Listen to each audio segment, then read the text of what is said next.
সকলে জানেন আমাদের টেকনাফের মেইন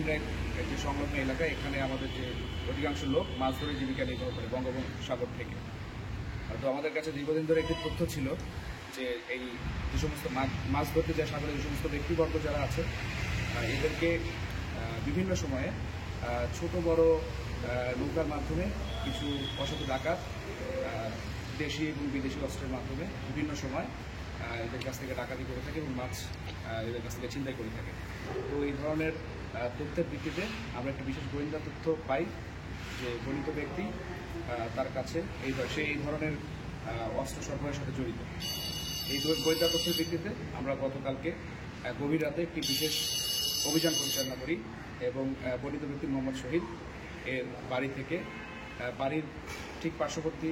একটি ঝোপের মাঝখান থেকে একটি বস্তায় মরানো অবস্থায়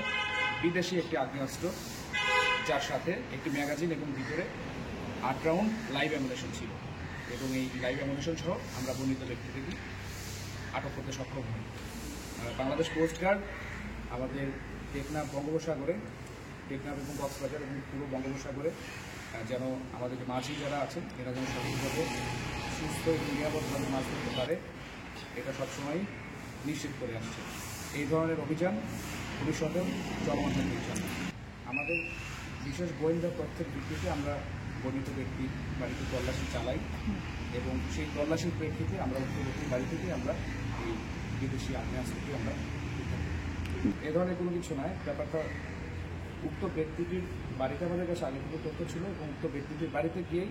তার উপস্থিতিতেই আমরা অস্ত্রটি উদ্ধার করতে সমর্থ হই।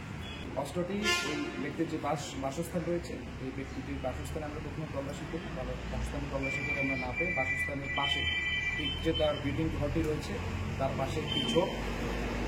সেটি আনুমানিক 4 থেকে 5 মিটার হবে, এই থেকে আমরা তার উপস্থিতি আমরা একটি উদ্ধার করি। এই বিষয়ে আমরা ব্যবস্থা গ্রহণ করেছি এবং ডাকাত দলকে আমাদের মেইন উদ্দেশ্য হচ্ছে বঙ্গোপসাগরে যেন কোনো ধরনের ডাকাতি না হয় এবং সেই জন্য সেই ডাকাত দলকে উদ্ধারের জন্য আমাদের বিশেষ ব্যবস্থা গ্রহণ করা হয়েছে। ইনশাল্লাহ আমরা কোনো ধরনের ডাকাতি যেন বঙ্গোপসাগরে না হয় এই ব্যাপারে আমরা দৃঢ় প্রতিজ্ঞ এবং এটা আমরা আমাদের কোস্টগার্ডের আমাদের যে বিশেষ অভিযানগুলো পরিচালনা করা আমাদের একটি দায়িত্ব হচ্ছে আমরা বঙ্গোপসাগরে আমাদের যে দেশের যারা মাছ ধরে এদের যেন কোনো ধরনের ক্ষতি না হয়, সেটা দুর্যোগপূর্ণ আবহাওয়া হোক অথবা সুস্থ এবং নিরপেক্ষভাবে তারা যেন বঙ্গোপসাগরে মাছ ধরতে পারে এবং এটা তাদের জীবিকা নির্বাহের একমাত্র মাধ্যম। তো এই মাছ ধরার কার্যক্রমটা যেন তারা সঠিকভাবে চালিয়ে যেতে পারে, এই জন্য এটিকে আমরা নিশ্চিত করার জন্য আমরা যে কোনো ধরনের আমরা অবৈধ অ্যাক্টিভিটিস যেটা আমরা করতে পাই আমরা সেটিকে স্টপ করার চেষ্টা করি। এটা দেশের স্বার্থে আমরা এটা করে থাকি। আমাদের কাছে সুস্পষ্ট তথ্য ছিল এবং সেই তথ্যের ভিত্তিতে আমরা অভিযানটি পরিচালনা করেছি এবং ভবিষ্যতে ইনশাআল্লাহ এই ধরনের অভিযান আরও কার্যক্রম পরিচালনা করা হবে যাতে কোনো ব্যক্তি যেন আইনের বাহিরে না গিয়ে কোনো ধরনের অ্যাক্টিভিটিস করতে পারে।